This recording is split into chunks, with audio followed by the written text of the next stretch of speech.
Olá, pessoal, tudo bem? Bem-vindos à trilha do Morro das Andorinhas. Por conta da pandemia, vamos passear virtualmente pelo Parque Estadual da Serra da Tiririca, o P7. E ao longo do trajeto, algumas informações importantes e atividades serão propostas. Então se preparem para essa experiência. Todos prontos? Vamos nessa! Antes de conhecermos a trilha em si, vocês conseguem identificar geograficamente onde estamos? Vou te ajudar. Nós vamos a uma trilha onde é possível ver a praia, a Lagoa de Itaipu, a Lagoa de Piratininga e a Praia de Taquatiara, todos na cidade de Niterói, no Rio de Janeiro. Vocês conseguem identificar qual a cor do mapa será visitada por nós hoje? A trilha do Morro das Andorinhas fica na parte amarela do mapa, no setor lagunar do Parque Estadual da Serra da Tiririca. Mas todas as áreas coloridas do mapa são do parque, ok? Não se esqueçam. Agora, com uma imagem por satélite, conseguimos ver mais detalhes da área que vamos conhecer. As linhas amarelas e vermelhas serão percorridas virtualmente por nós. E para conseguirmos interpretar o ambiente que vamos entrar, vamos dividi-los em 6 pontos, que estão marcados por números coloridos no mapa, como vemos na figura. O ponto 1, ele representa o início da nossa trilha, e é o mesmo em que começamos a interpretar o ambiente quando fazemos a trilha real. Então vamos caminhando, seguindo a ordem dos números e vamos fazer isso aqui também. Lembrem-se que no mapa temos duas dimensões, mas na realidade estaremos subindo o Morro das Andorinhas para apreciar a paisagem nos pontos 5 e 6, que são os famosos mirantes. Prontos para o passeio? Vamos lá! Cada ponto interpretativo tem um nome, como podemos ver na imagem a seguir. O ponto interpretativo 1 se chama Fios para Todo Lado, o ponto 2, Os Nativos, o ponto 3, Praça do Balanço, ponto 4, Os Exóticos, ponto 5, no Mirante Taquatiara e, por último, no ponto 6, no Mirante Itaipu. Mas eu posso sugerir nossa primeira atividade? Que tal, ao final do percurso, criarmos um desenho representando cada ponto da parada e até podemos renomear esses pontos? Para isso, eu vou pedir para que ao longo da trilha vão observando as características que mais chamaram a atenção de vocês em cada parada. E ao final, vamos reunir nossas ideias para criar uma trilha única. Prontos para começar? Chegamos então no primeiro ponto interpretativo, que aqui nós chamamos de fios para todo lado. Então, no ponto interpretativo 1, vamos falar um pouquinho sobre o parque. Estamos no Parque Estadual da Serra da Tiririca, área de proteção que foi criada em 1991 a partir de movimentação popular. Mas eu pergunto a vocês, vocês sabem o que significa o termo parque? Já ouviram falar? O parque nada mais é que uma categoria de área natural protegida. E nós chamamos esse tipo de área protegida de unidade de conservação. Ela é estabelecida pela Lei do Sistema Nacional de Unidades de Conservação, o SNUC, que foi criado em 2000, para ajudar na conservação de toda a riqueza ambiental, os seres vivos, nós, os animais, as plantas, a história, a pré-história e tudo que há nessa natureza. Então, como podemos ver no slide, temos unidade de conservação que está totalmente ligada com a proteção da natureza e que está relacionada com os parques. Agora que sabemos que estamos em uma área protegida por lei, qual é a primeira coisa que vocês veem neste ponto? Talvez fios? Mas não estamos na natureza? O que eles fazem aqui? Aliás, vamos tentar contar quantos fios diferentes conseguimos ver aqui? Vou dar 5 segundos para vocês contarem, ok? Vamos lá. 5, 4, 3, 2 e 1. E aí, conseguiram contar todos? Não? Realmente são muitos. Mas já pararam para pensar? Qual é a utilidade desses fios? Para que servem? Esses fios são responsáveis por levar energia elétrica até a casa dos moradores locais. Ainda que seja uma área protegida, ela está inserida em uma área urbana. Então as pessoas vivem no entorno e até mesmo dentro do parque. Mas podemos morar dentro de uma unidade de conservação? Já pararam para se perguntar? É uma ótima questão, né? Vamos discutir sobre isso enquanto seguimos a trilha? Chegamos ao ponto interpretativo 2, chamado de os nativos, como podemos ver na imagem a seguir, o ponto 2 marcado no mapa. Vamos lá? Então, já de cara, o que é ser nativo, né? Aproveitando a última pergunta, o que é que vocês entendem por ser nativo? Uma espécie nativa é aquela que habita de forma natural o ecossistema em que vive, ou seja, ela é própria daquele ambiente. Plantas e animais também são nativas de determinada região. Por exemplo, esta palmeira gerivá. Ela é uma espécie nativa brasileira, encontrada em grande quantidade ao longo da trilha. Os cientistas a chamam de Ciagros romanzofiana, para que todos, os que falam e os que não falam português, possam reconhecê-la pelo seu nome em latim. Legal, né? Ela tem origem na América do Sul, na Bolívia e no Brasil, e ela também faz parte da flora da Mata Atlântica. Ela produz esses frutinhos amarelos bem docinhos. Já viram essa espécie por onde moram? Conhece outra espécie nativa que possa ser encontrada nessa trilha? Que tal pesquisar mais sobre o assunto? Então, agora que você sabe o que é uma espécie nativa, eu te pergunto: e você é nativo de onde? De qual lugar? E se falarmos em biomas, você saberia dizer de qual bioma você é nativo? Temos aqui um mapa do Brasil dividido nos seus biomas, que com certeza vai ajudar vocês a se localizarem. Como podemos ver, estamos aqui, onde a seta nos indica, correto? Opa, então estamos incluídas no bioma Mata Atlântica. É interessante notar que nos beneficiamos também com a proximidade da zona costeira e marinha. Isso tudo quer dizer que o parque está situado bem no meio do bioma Mata Atlântica. Mas então, o que é um bioma afinal?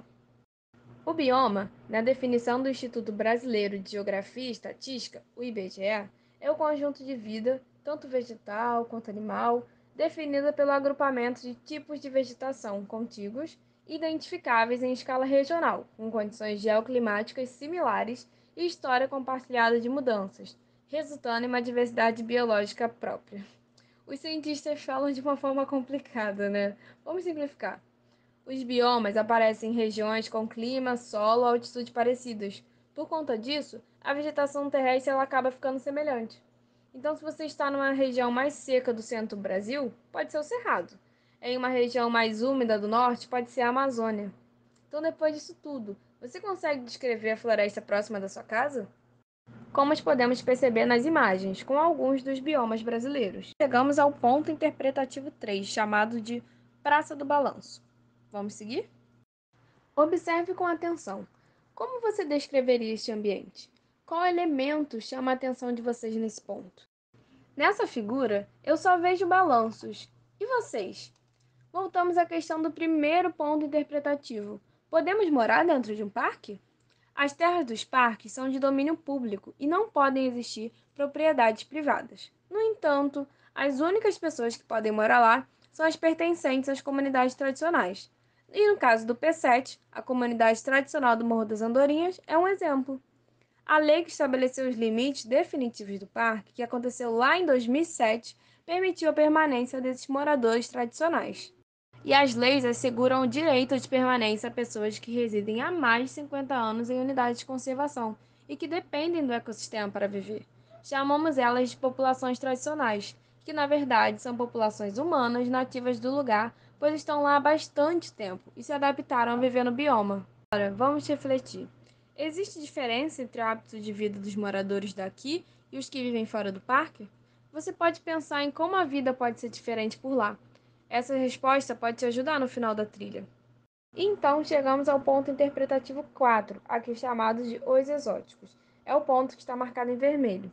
No ponto 4, já sabendo o que significa ser nativo, eu pergunto: e quando falamos sobre algo exótico, o que vem à mente de vocês? Novamente eu pergunto: o que significa ser exótico? Quando estamos na natureza, exótico pode ser talvez aquele animal diferentão, com uma cor diferente, algo que chama atenção, né? Ou aquela planta extravagante, mas não é bem assim. E eu pergunto: você conhece a jaca? Já comeu jaca alguma vez na sua vida? É aquela fruta grandona com os caroços grudentos que só. Vocês sabiam que a jaqueira é uma espécie exótica? Mas afinal, vocês sabem o que é uma espécie exótica? As espécies exóticas são aquelas estabelecidas em território onde não são naturalmente encontradas, e a jaqueira, por exemplo, é nativa da Índia. Ela possui como nome científico Artocarpus heterophyllus e, como eu disse, tem origem na Índia. Outro exemplo de planta exótica é a zebrina, que também é bem encontrada nessa trilha. A presença de uma espécie exótica em determinado ambiente pode provocar desequilíbrio ecológico, uma vez que a competição pelos recursos naturais pode resultar no desaparecimento de espécies nativas, por exemplo. Então, na figura temos uma imagem da zebrina, que tem como nome científico Tladescantia zebrina, que tem origem no México. As pessoas que são responsáveis pelos parques, os seus gestores, não podem deixar as espécies exóticas ocuparem todo o espaço das nativas. Inclusive, essa jaqueira da trilha hoje está morta. Se vocês encontrassem essas espécies na trilha, quais vocês diriam que são exóticas e quais são as nativas do parque? Vou dar um tempo para que vocês agrupem as espécies nativas e exóticas, tá bem? Então, essas são as espécies que vocês devem agrupar em nativas ou exóticas: o curió, o sagui, a jaqueira, o pombo doméstico, o calango, a palmeira gerivá, a mangueira e o cachorro doméstico. E eu vou dar 30 segundos para vocês começarem a atividade, ok? Vou começar a contar agora. Vamos lá.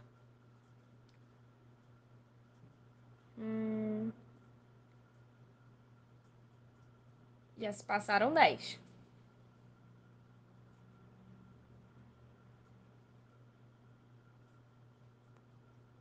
E agora já se passaram 20. Então vamos lá. 10, 9, 8, 7, 6, 5, 4, 3, 2 e 1.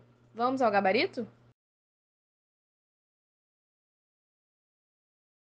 Então vamos ao gabarito. A palmeira gerivá, ela é nativa, gente. A jaqueira, exótica. E o calango, hein? Ele é nativo. E a árvore que dá manga é o quê? Ela é exótica. Lembra que eu falei que ela é originária da Índia? E o sagui, que vemos o tempo inteiro, gente. Ele é exótico também. E o curió? O curió é daqui, nativo. E o pombo? O pombo veio da Europa, Ásia e África. Portanto, ele é o que mesmo? Isso mesmo, exótico. Por fim, o cachorro no ambiente do parque é considerado nativo ou exótico. O que vocês acham? Ele é uma espécie exótica que pode colocar em risco os animais nativos por predação, competição por território ou transmissão de doença. E isso também vale para os gatos, ok? E aí, vocês acertaram quantas? Anotem aí porque já vamos seguir o caminho. E então chegamos ao ponto interpretativo 5 no Mirante Taquatiara. É o primeiro mirante que vamos conhecer. Ele está marcado aí nessa imagem como o ponto 5 em laranja. Vamos seguir? Chegamos ao quinto ponto de parada. Nesse momento, estamos em contato com um ambiente diferente do restante da trilha. Então, quais pontos chamaram a atenção de vocês nesse momento? Observem com atenção. Vocês saberiam dizer qual é a montanha mais alta do parque? Vou dar um tempo para vocês refletirem. Mas enquanto isso, eu vou dar uma dica. E é bem provável que vocês conheçam. Esse ponto pode ser observado tanto do município de Niterói quanto do de Maricá. E aí, pensaram? Na verdade, é o ponto do Alto Mourão, com 412 metros de altitude. E, aliás, todas essas paisagens que estamos vendo na foto pertencem à área do Parque Estadual da Serra da Tiririca, o P7. Quer dizer, quase todas. O bairro de Taquatiara está situado ao lado do parque, e além disso, a praia de Taquatiara não pertence ao parque, ainda que algumas ilhas próximas a ela façam parte. Mas isso não significa que a praia não é protegida, ok? Em suas areias, temos um ecossistema bem importante para a região, além de outros ecossistemas espalhados pela região que também constituem o bioma Mata Atlântica. Mas primeiro, antes de apresentá-lo, vocês saberiam me responder o que são os ecossistemas?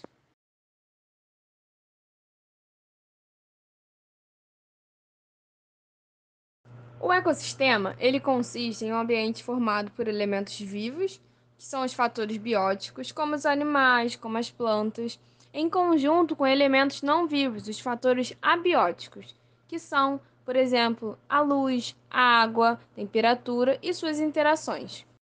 Então, voltando ao ecossistema mostrado anteriormente, sabe essa vegetação baixa presente nas areias das praias da região oceânica? Esse conjunto forma o ecossistema Restinga. Já ouviram falar? Essa vegetação é considerada uma área protegida e consiste em uma pequena vegetação localizada nas areias das praias, apresentando alta diversidade de flora e fauna, servindo também como barreira para o processo de erosão. Há diversos outros ecossistemas dentro do bioma Mata Atlântica, que tal subirmos mais a trilha para observarmos mais paisagens? Chegamos no ponto interpretativo 6, chamado de No Mirante de Itaipu, que está marcado em azul como número 6. Vamos lá? Por fim, chegamos ao último ponto de interpretação ambiental. E nessa paisagem podemos notar alguns elementos marcantes diferentes do outro mirante. Vocês conseguem identificar quais são esses elementos? Mas calma, vamos te ajudar um pouco. Vocês conseguem identificar o nome dos 4 locais apontados pelas setas? Vamos te dar 20 segundos para pensar. Vamos nessa?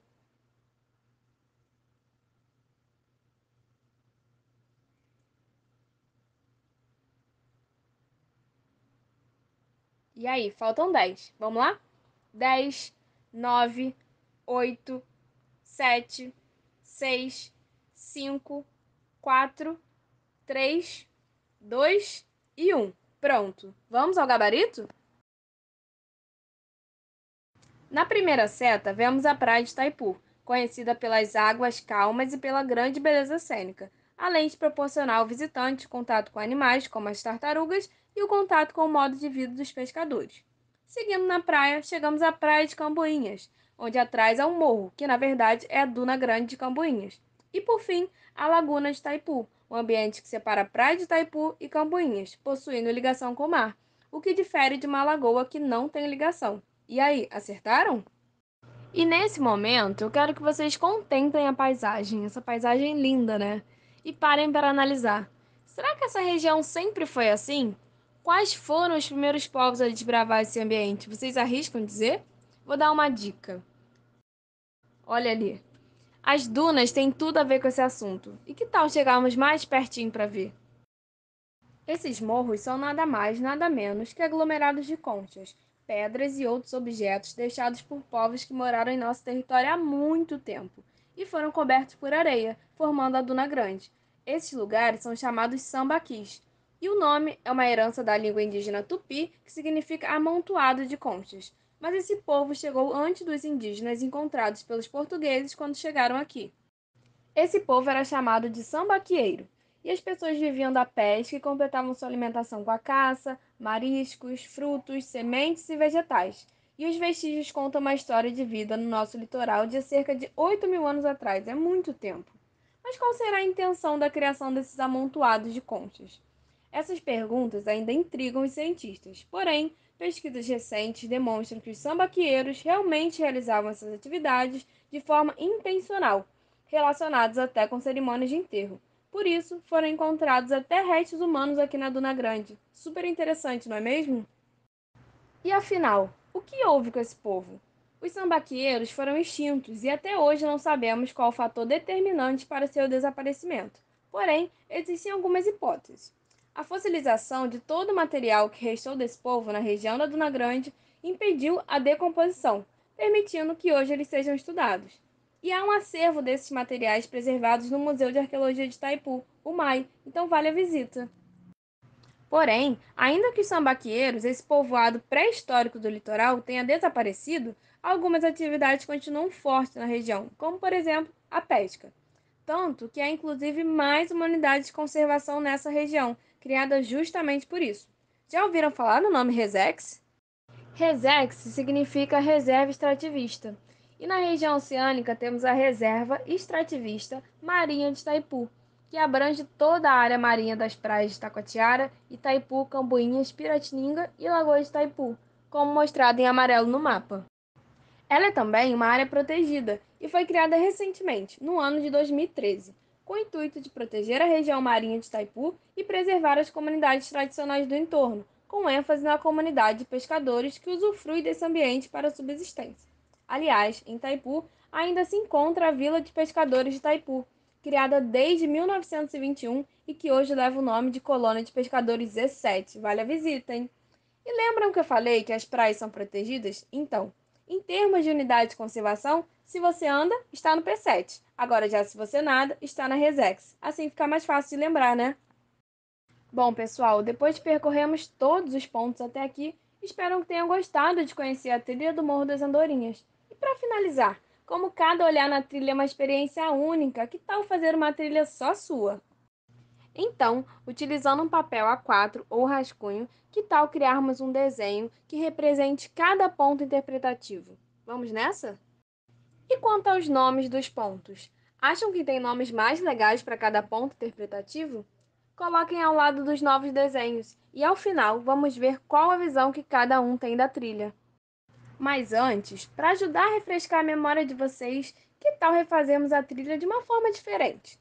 Aproveitem para relembrar os pontos. Assim, ao final, também conseguirão entregar a logo e os nomes dos pontos interpretativos da sua trilha única. Preparados para o jogo? Espero vocês! Muito obrigada pela companhia na caminhada. Foi um prazer estar com vocês. Um abraço virtual e até a próxima!